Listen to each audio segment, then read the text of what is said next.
Wonderful to see you all. Thank you for being here for this exciting program, Reading Reform Responsa, Jewish Tradition, Reform Rabbis, and Today's Issues.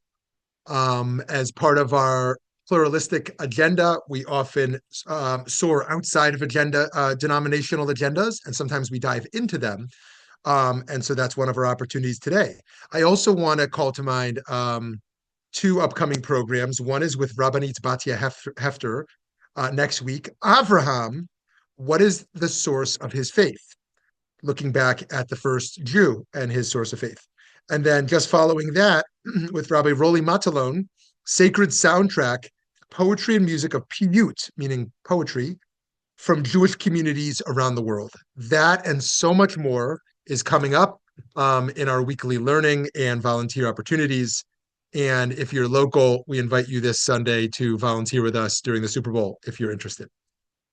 With that, I'm thrilled to be partnering today with Temple Solel, our great partner, Temple Solel, and to see Reb Mordechai there on the staff, who is going to be offering our words of introduction today. And thank you, Rabbi Dr. Mark Washofsky, for being here. And Reb Mordechai, take it away. All right. Well, it is my honor to introduce our speaker. Mark Washofsky is the Emeritus Professor of Rabbinics at Hebrew Union College, Jewish Institute of Religion in Cincinnati, is the chair of the Solomon B. Freehof Institute of Progressive Halakhah. His academic publications focus upon the literature of Jewish law, Halakhah, and the application of legal theory to the understanding of the Jewish legal process. He served as chair of the Responsa Committee of the Central Conference of American Rabbis from 1996 to 2017. He is the author of Reading Reform Responsa, Jewish Tradition, Reform Rabbis, and Today's Issues, and of Jewish Living, A Guide to Contemporary Reform Practice. Please welcome Rabbi Washofsky. Well, thank you so much. It is a pleasure to be here. It's an honor to be invited to participate in this institution of Jewish learning, and it's a personal privilege to be able to come here and talk about my book called Reading Reform Responsa. I want to lead us through, in the time we have today, I want to lead us through a look at a particular responsum. That's the singular, responsa is the plural, and that ends the Latin lesson for today. We're not going to do that again.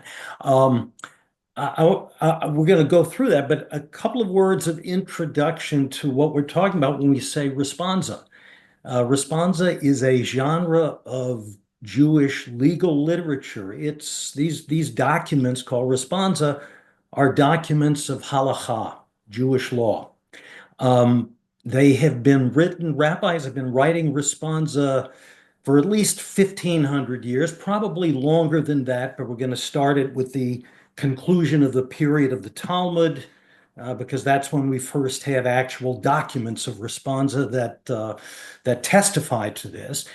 People have questions about what to do. A she'elah, somebody has an inquiry. How do I act? How am I supposed to behave as a Jew with respect to this or that particular issue of ritual observance or commercial law, whatever it might be, marriage, divorce, anything that comes under the rubric of Torah and Halakhah. And if no one in their particular local community had a good answer or was sure of the answer, or maybe they had more than one answer to the question, because that happens often, right? There are different answers. There are disputes, machlokot, we call them in Jewish tradition.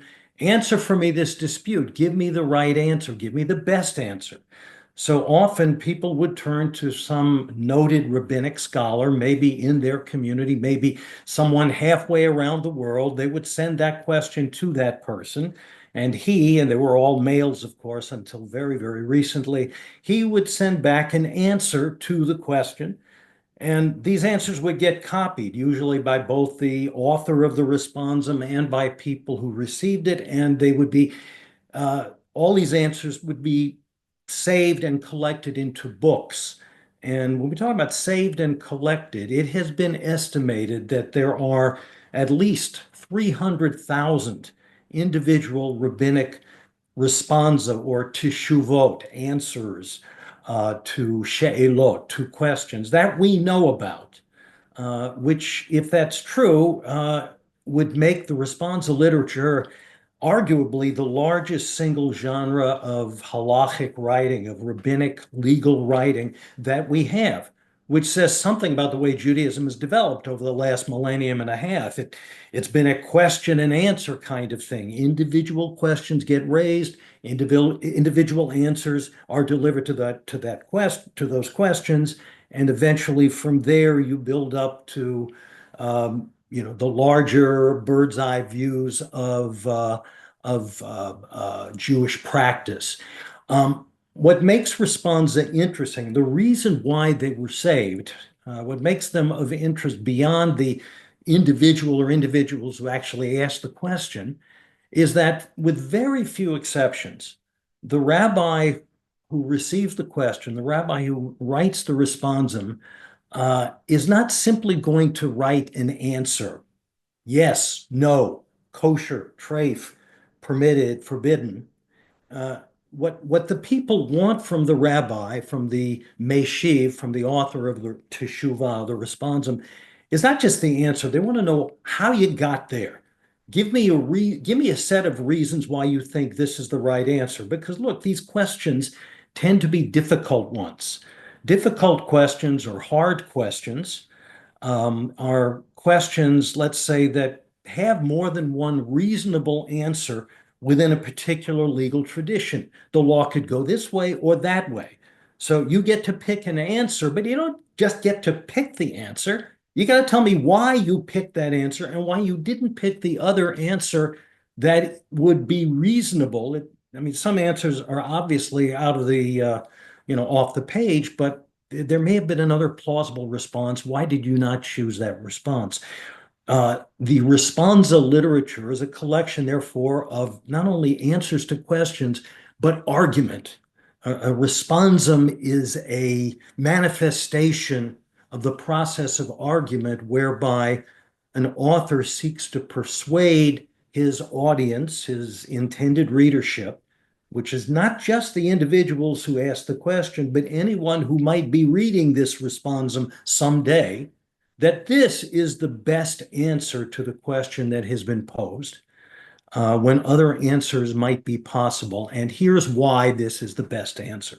So responsa are documents of legal persuasion, kind of like judicial opinions, which give you a ruling, but also the reasons why this ruling is handed down as opposed to some other ruling. Now, responsa are not judicial opinions. Rabbis who write responsa are generally not sitting on a beit din or a court with an actual case in front of them, but they are trying to give reasons for their answers and to persuade their readers that this is the best answer, the answer you should adopt. My book, Reading Reform Responsa, as the title indicates, is about the Reform Jewish version of this genre. Reform Responsa have been around since the very beginnings of the Reform movement in the early 19th century.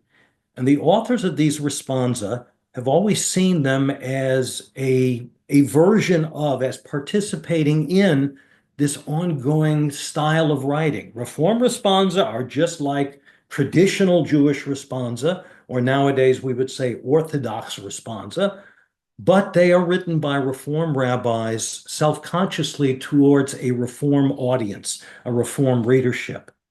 Now, you may ask, well, wait a minute. You said Responsa are documents of Halakhah, of Jewish law. So why in the world are Reform rabbis writing legal or halachic documents? I thought Reform Judaism was a non-halachic movement. And the answer to that is, well, first of all, look at the facts. The Reform movement, let's put it this way. Let's just take a look at the Reform movement in North America.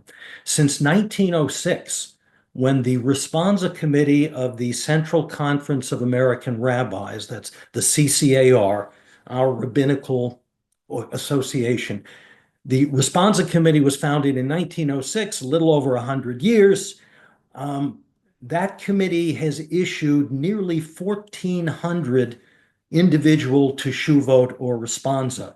that are available in published volumes, available online at the CCAR website.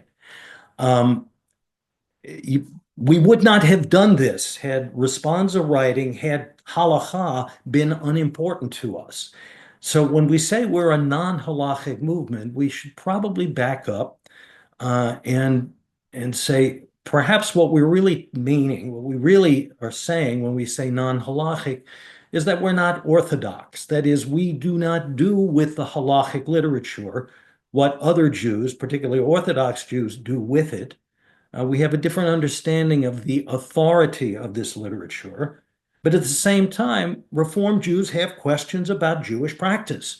And when they want answers and they send these questions to rabbis, in this case to a committee, but you could send a question to any rabbi, if the goal is to figure out what does the Torah want me to do, what is the best understanding of what Torah is telling me to do on this particular issue, from a perspective that we can recognize as reform, the rabbi or the scholar or the whoever is answering the question, the place that individual, those people have to turn to is the halachic literature. It is in the books of Halakhah that we find Jewish tradition relating and teaching most directly about issues of practice.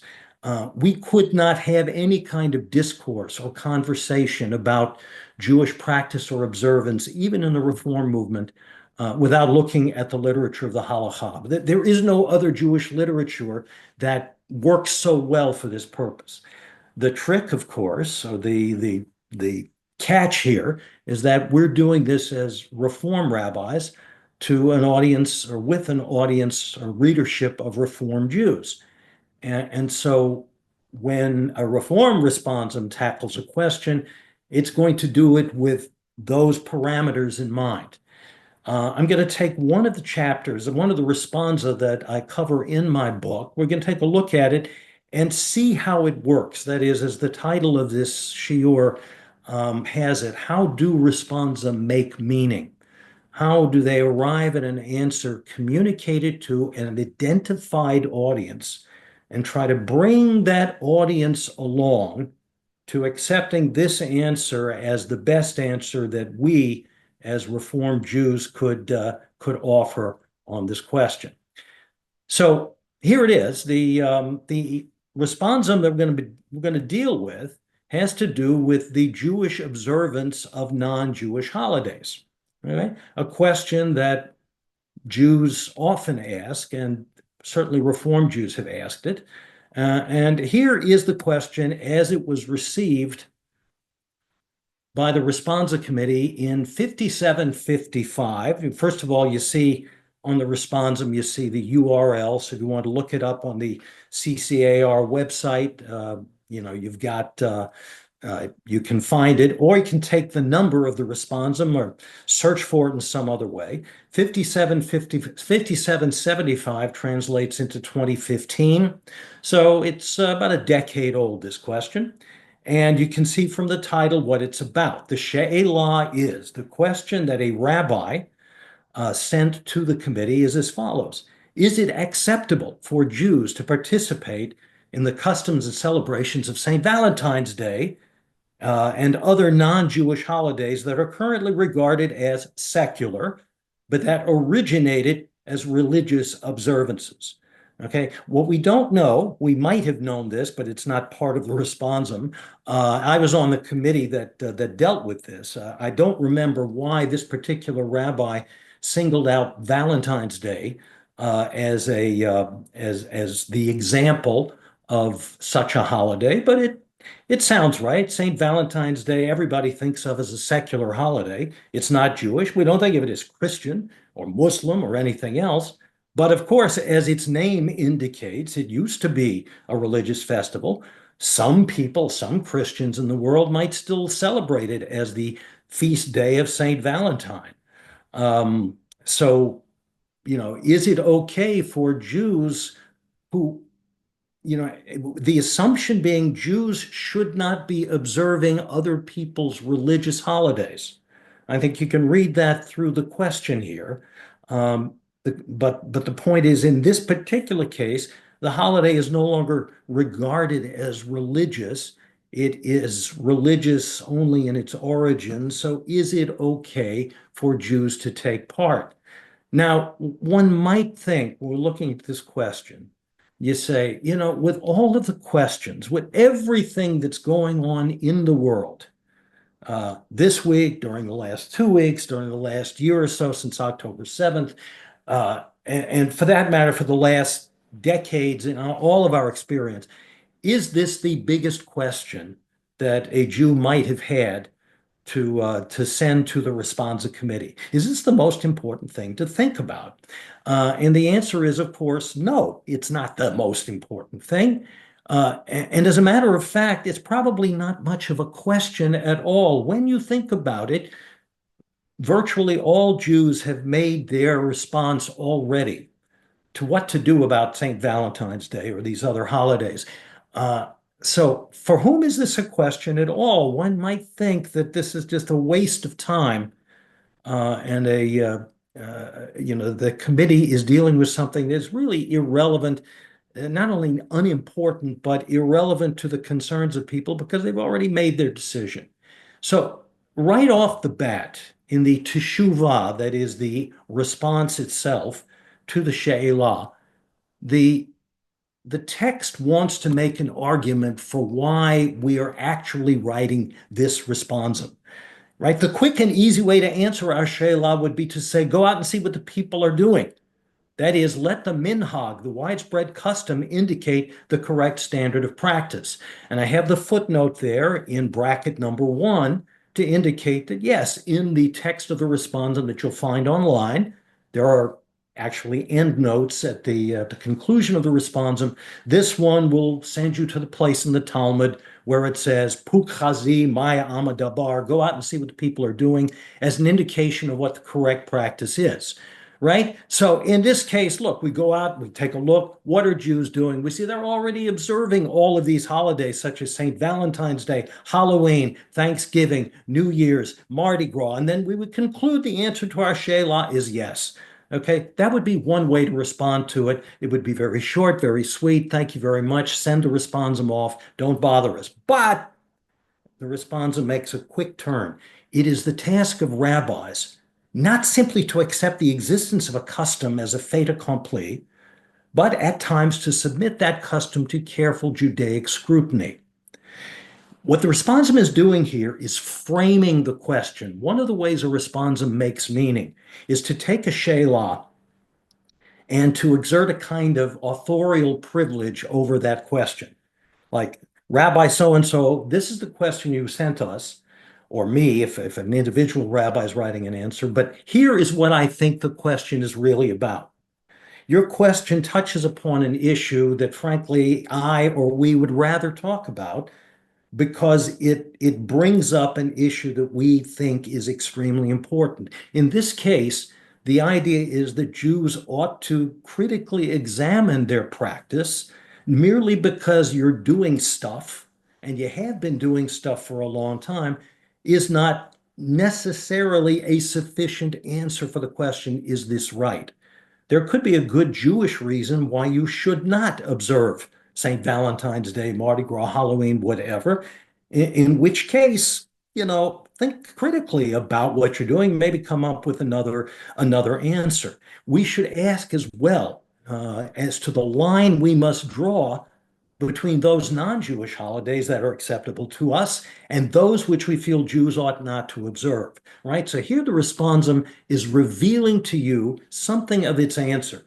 It's going to say, yes, there are non-Jewish holidays that are permissible, that are okay to observe and participate in. Spoiler alert, Valentine's Day is one of them. Therefore, if you have Valentine's plans in the next couple of weeks, that's great. Don't cancel your plans. Nobody's telling you to do that, right? It's perfectly all right. But there are going to be non-Jewish holidays that we do not observe, okay, that we should not observe. It's not that we do not, we should not, according to the committee. And, well, gee, how do you distinguish the one from the other? Well, we'll see.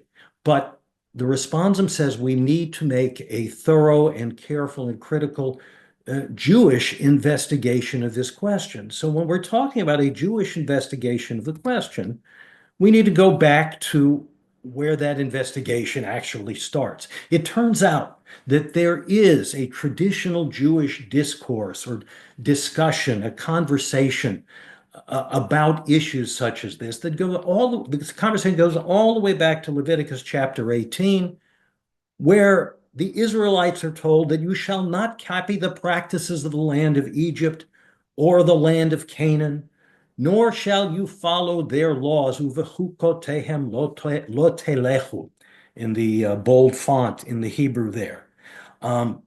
Originally, this is a warning or a mitzvah to the Israelites. You're leaving Egypt, you're entering the land of Canaan. In both of these places, they were Ovdei Avodah Zarah, they worshiped idols, they were pagans. Don't you do what they did in Egypt. Don't you do what they're still doing in Canaan. Okay, maintain a kind of separate existence. Don't follow their laws. Okay, chukot, that's the word is generally translated as laws, but that raises a problem to which Rashi, the great commentator, addresses himself. Now, he lives in France in the 11th century of the Common Era, but often in his commentary to the Bible, he channels the rabbinic midrash that is maybe 1,000 years prior to his time. And the midrash on this verse, among other things, brings up the following question. Well, if that's the case, is there anything that this verse does not forbid to us? I mean, what do you mean by laws? You don't do anything that they do? Well, they get up in the morning, they go to work. Does that mean we should not go to work? They plant crops in the field. Should we not plant crops in the field? They wear clothes. Should we not wear clothes? I mean, that's ridiculous. It can't mean that. Rather, what does this verse prohibit? It prohibits their customs. In the Midrash, Rashi used the word nimusot, okay, for customs. They're nomos, right? They're norms.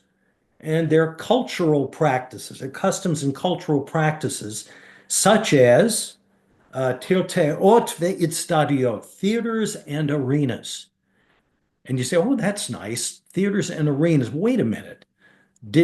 Were there theaters and arenas in ancient Egypt and in ancient Canaan? I thought those came much later from the time of the Hellenists and the Greco-Roman culture.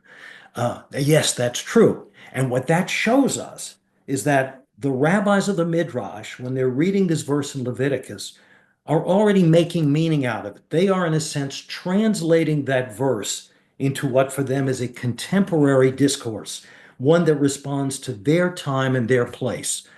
They say the verse is speaking to us, to the Jews in Hellenistic times who are surrounded by the pagan customs of Greek culture and Roman culture. We do not adopt those practices. Okay, so the verse is not only about Egypt and Canaan, Mitzrayim and Canaan, as it says in the Bible, but we're going to read that verse as responding to us, that is, Jews in our time, and presumably Jews in all time. So the verse has been translated, interpreted, yes, but I would prefer the term translation because the rabbis are taking that verse, which was meant for an ancient biblical Israelite audience, and communicating its meaning to an audience in their time, which is a different group of people, with the idea this verse is talking to you, it's talking to us.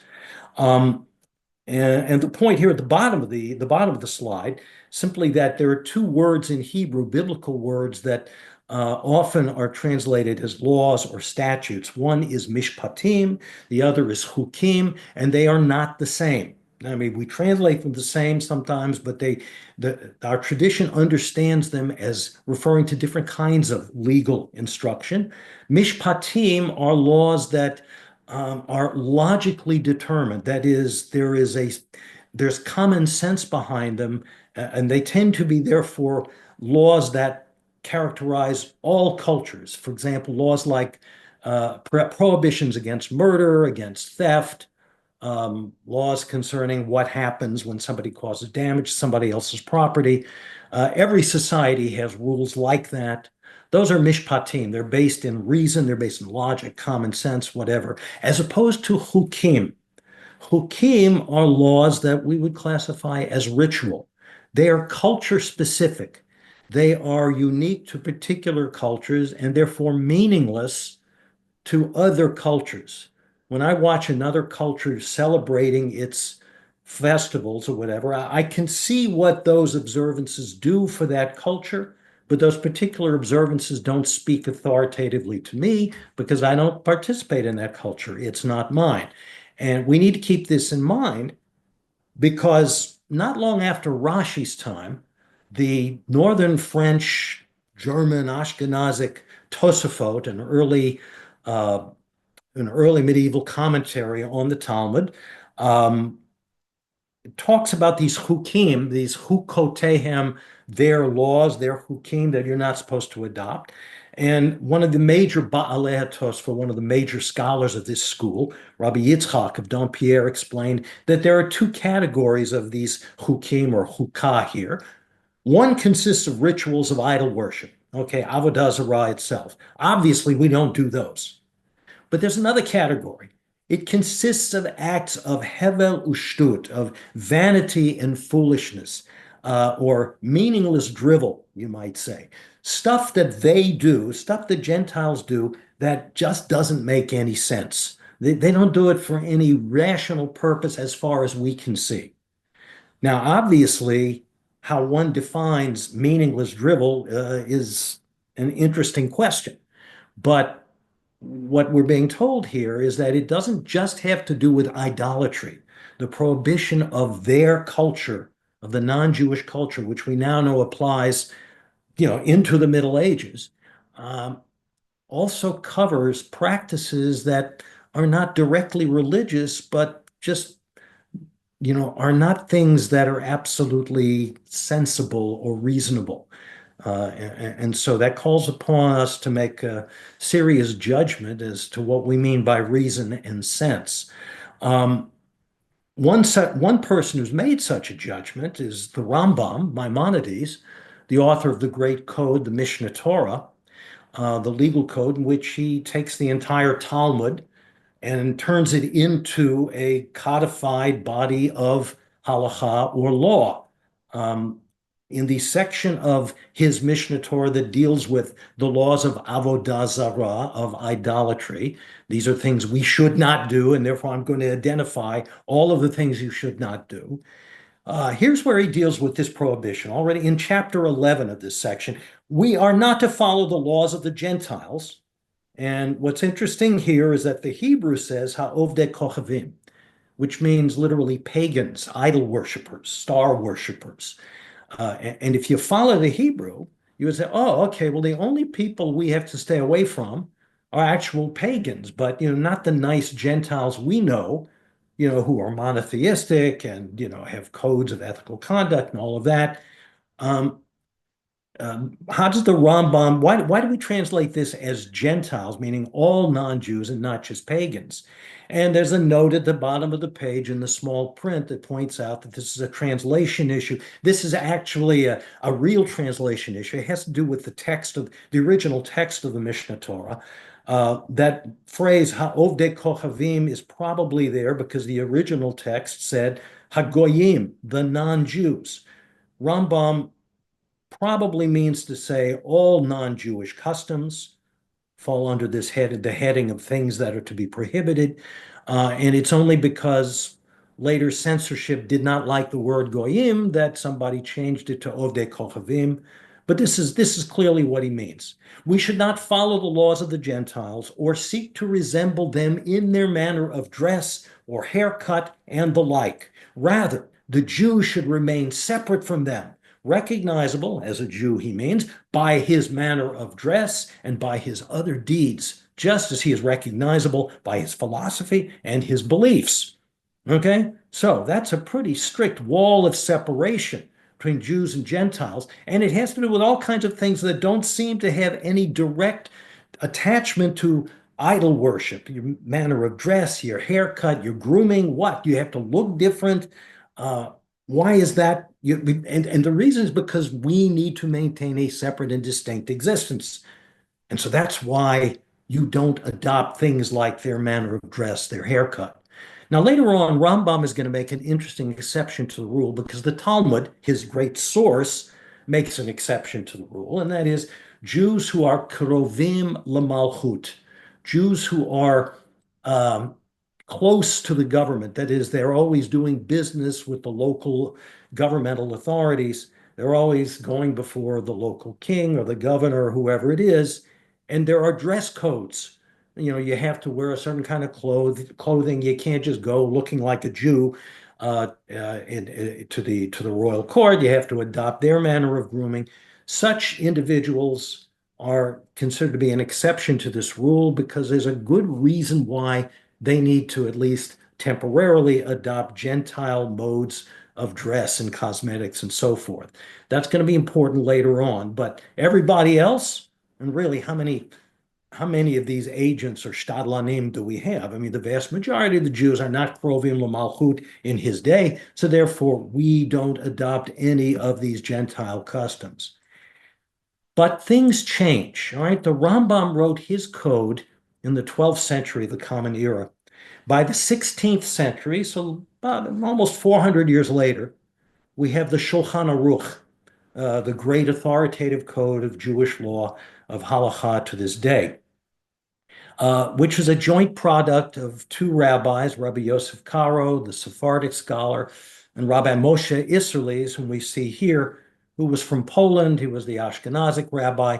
They did not exactly collaborate in writing the Shulchan Aruch. Isserles wrote glosses to Karo's book, but these glosses, his comments are all accepted. They're all included now in the text of the Shulchan Aruch to give you the Ashkenazic take on the mostly Sephardic view of Jewish law that Karo presents in his Shulchan Aruch. Isserles is really here channeling or bringing us, quoting from an earlier responsum, something from the previous century, the 15th century, in Italy. A question was asked of a great Jewish scholar there by a Jewish physician. And the question was this: in our community, we are required, physicians are required to wear a certain robe, a certain kind of gown when we visit patients, right? Even to this day, doctors wear the white coat to distinguish them as physicians in certain circumstances, right, when they're on the job. In 15th century, the Quattrocento in Italy, they had similar kind of thing. And the Jewish doctors wanted to know, are we permitted to do that? I mean, these robes are distinguished as Gentile custom, right? That's something that is endemic to the non-Jewish society. Are we permitted to adopt this custom? Otherwise, we can't operate, we can't function as rofim, as physicians in our community. And that rabbi wrote back, and here Isserles is basically quoting him. The only things, aside from religious practices, prohibited under the category of laws of the Gentiles, right, the Chukot HaGoyim, the stuff that we trace all the way back to Leviticus chapter 18. Okay, what's prohibited by that? Number one, their idolatrous customs, their religious practices. We don't do those things. But anything else? Yeah, but they are, number one, customs in which the Gentiles engage for licentious or obscene purposes. Okay, so that kind of tawdry stuff, we don't adopt that. And number two, a custom or a law, a chok, for which there is no rational purpose. That's how we're translating the word ta'am. There's no really good reason for this. For such a practice may contain traces of forbidden activities, perhaps idolatrous rites that they've inherited from their ancestors. So maybe something that used to be religious but isn't religious anymore still falls under the category of chok that is prohibited. But a practice that serves a rational and acceptable purpose is permitted.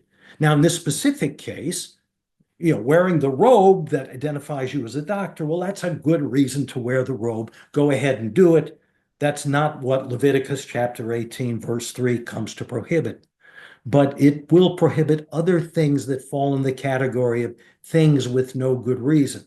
However, a practice that serves a rational and acceptable purpose, even though it's a non-Jewish practice, Rabbi Moshe Isserles in the 16th century says, well, that's okay.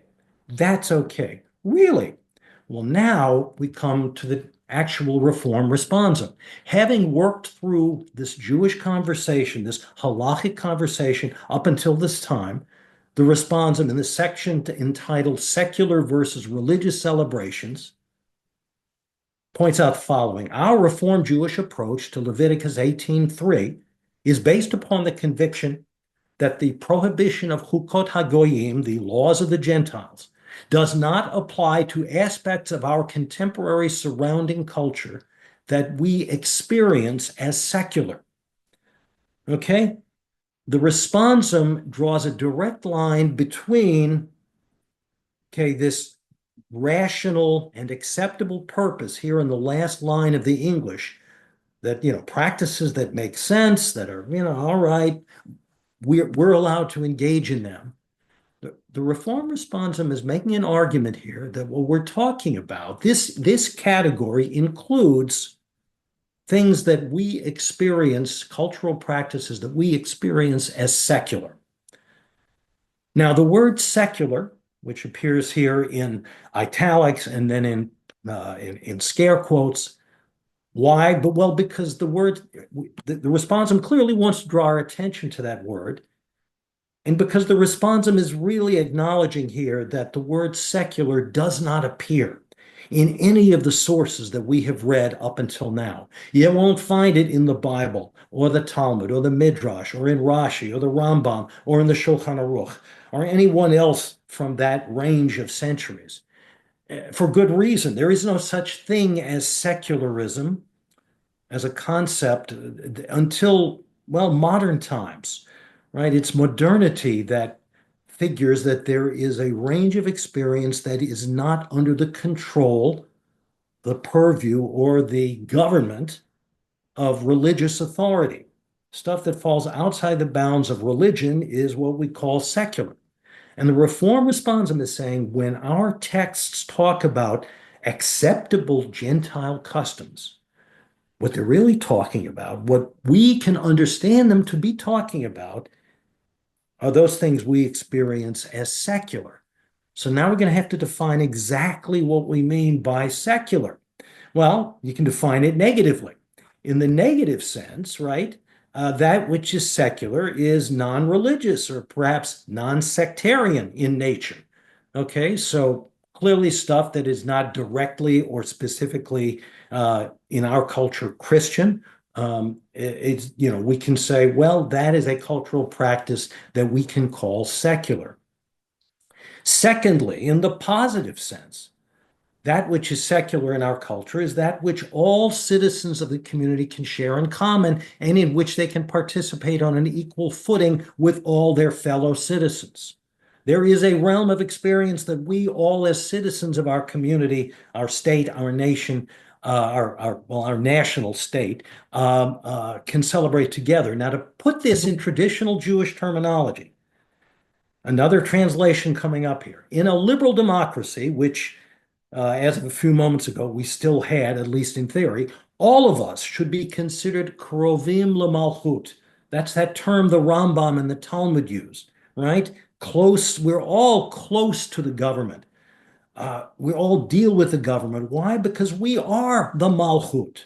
The government and the culture belong to us. They are of us. We do not regard them as alien entities, right? We're not like the Jews of medieval and ancient times, who happened, if you lived in the midst of another society, that culture were not yours. You lived there, but you were not of there.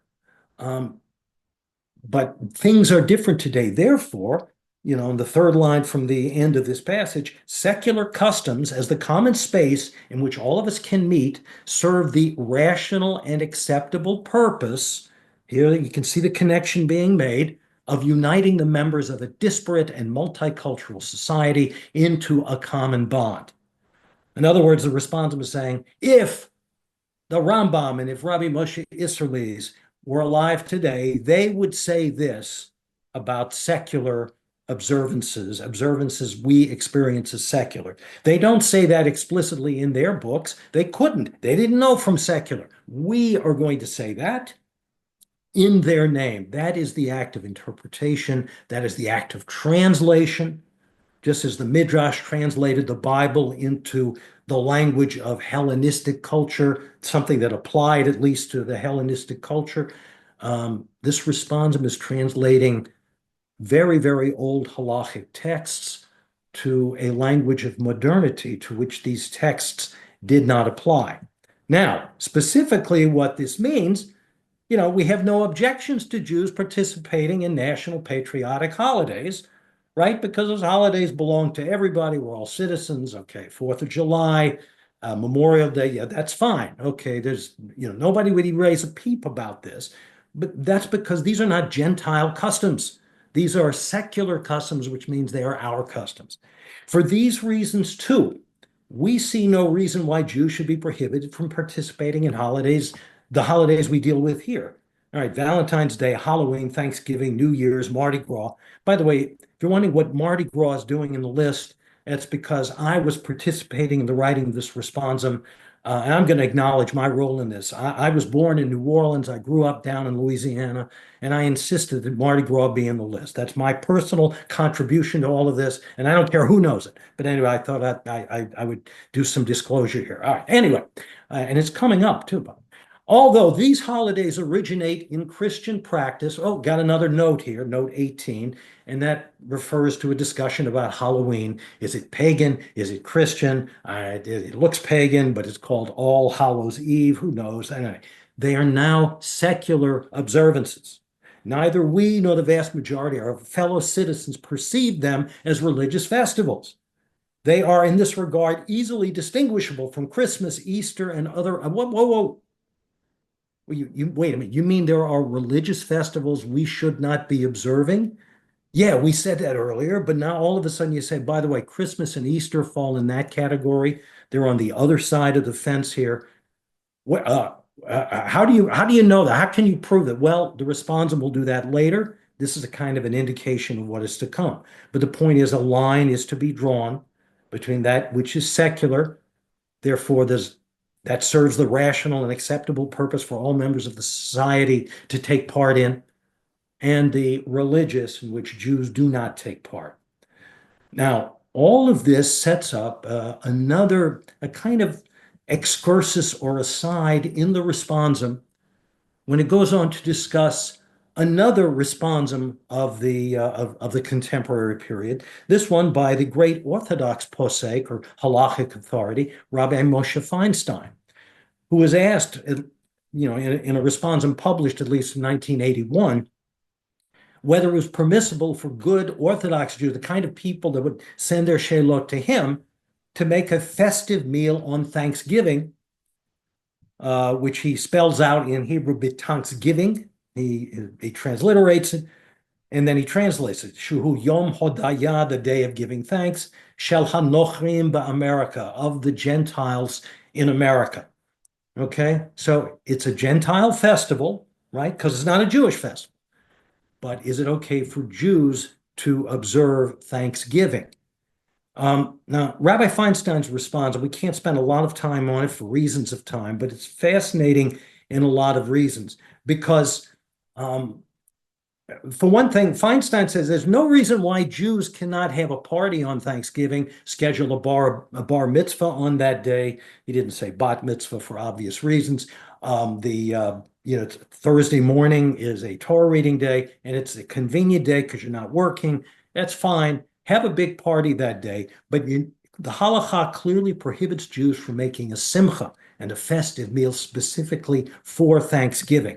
Now he goes into a discussion. He says, don't think I'm prohibiting this on the grounds that Thanksgiving is a religious festival. It's not a religious festival.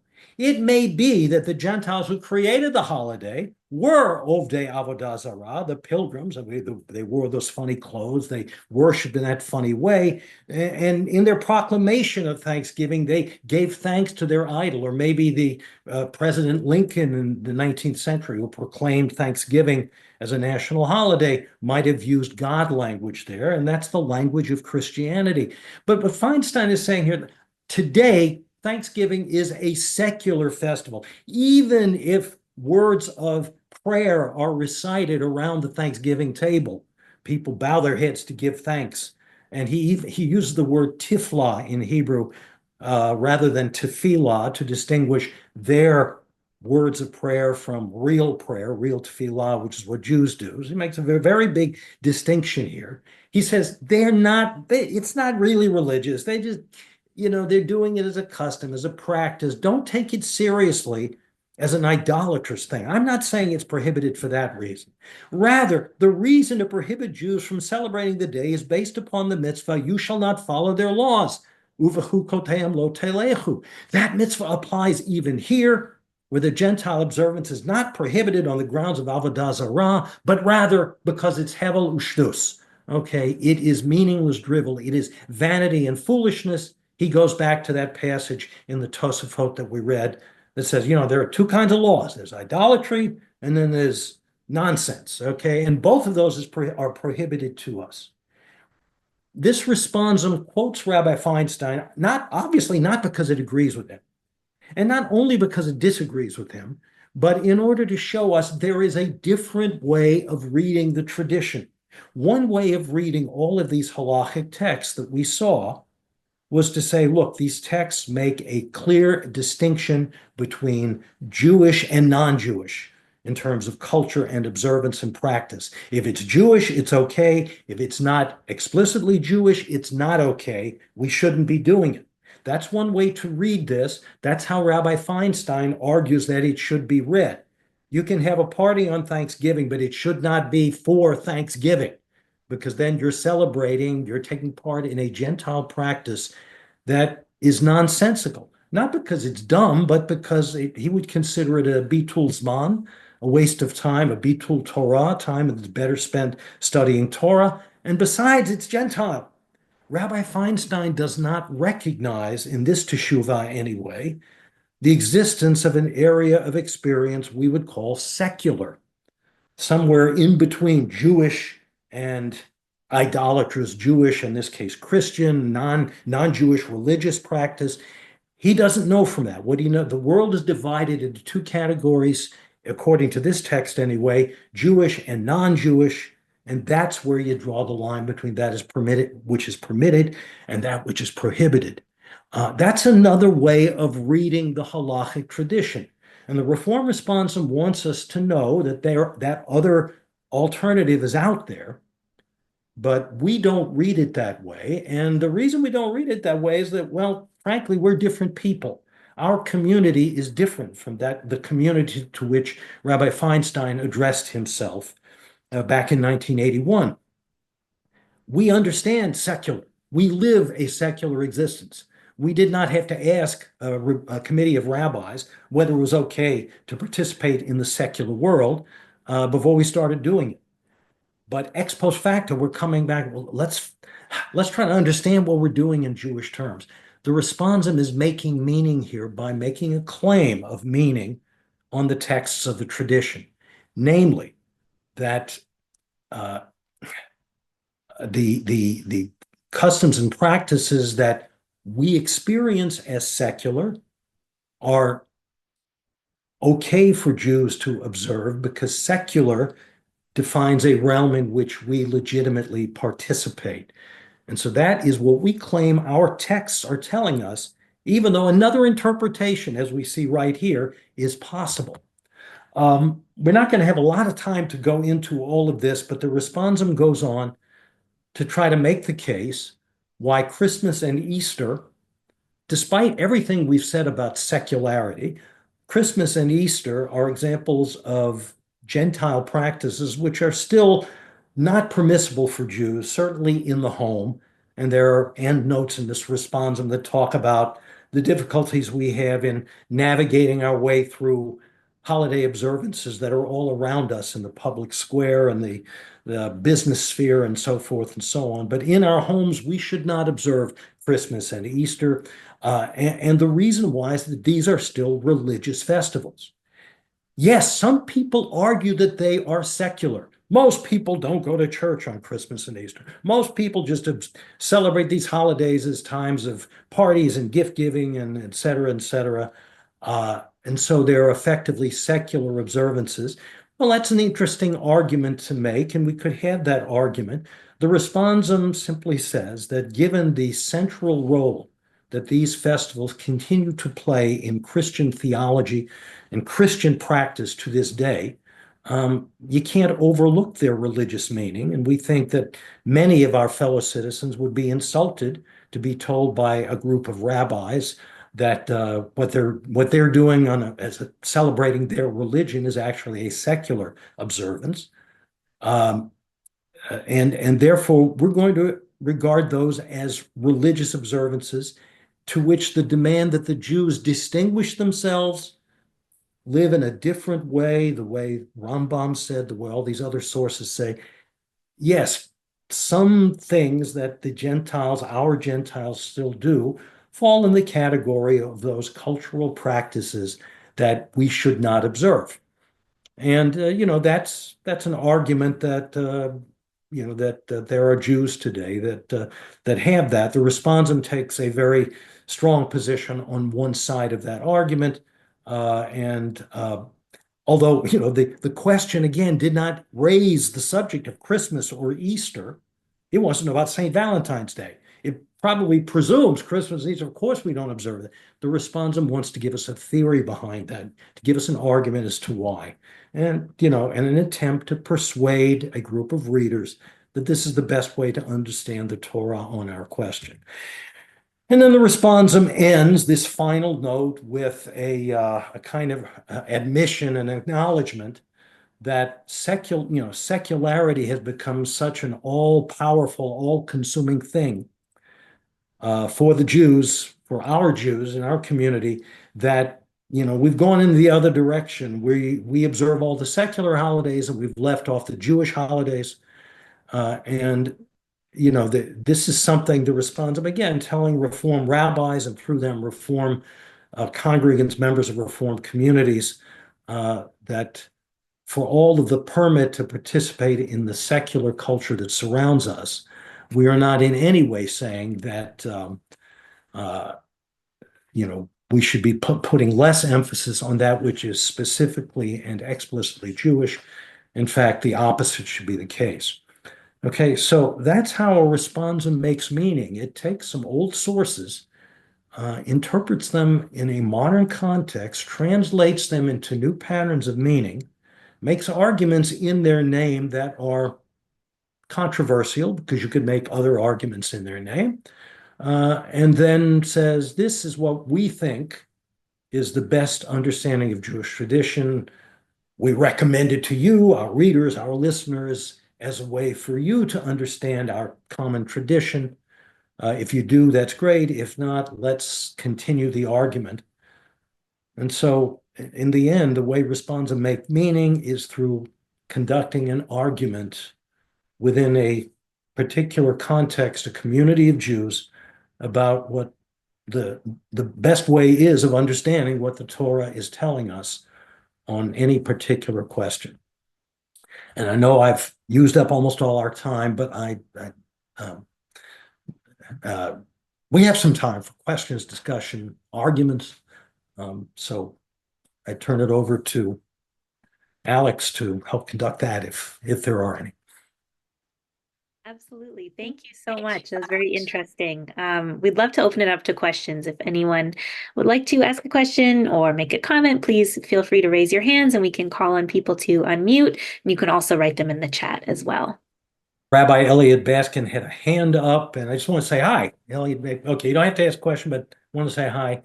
Long time no see. Great to Zoom with you today. All right, quiet group today. I think everything was very clear. Thank you. I think that answered a lot of questions that I had sort of been wondering. So I appreciate it. I mean, and look, I mean, the one thing we should know, is the proviso we always say when we talk about Reform Responsa, is that, yeah, we're delivering a pasak, an answer, a ruling on a question. You ask us a question, we send you an answer. We don't expect that our answers will be authoritative in the sense that the people who receive them must do what the question, what the answer says. I mean, that's not how we operate in the reform world. We do think there are better, and number one, you've got to make final decision. That's what personal freedom and autonomy mean.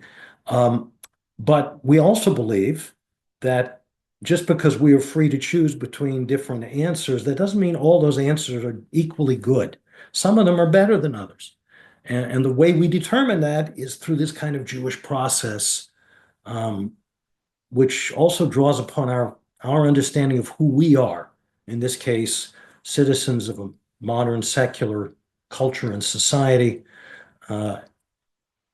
We could have come up with a different answer. This is the one we thought of. This is what we think is best, but it is the argument, the attempt at arriving at a persuasive answer, the one that galvanizes us as a community. That's where Responsa, that's how they make meaning. That's how they advance the cause of the understanding of Torah for our community, and that's what they are. That's what they do. Great. Thank you. Thank you so much. And as Rabbi Shmuley mentioned, we have a lot of great programs coming up. You can learn all about them on our website and also visit the Learning Library to watch any past recordings of our previous classes if you missed them. Rabbi Washofsky, thank you again so much for joining us today, and thank you all for learning with us. Have a great day.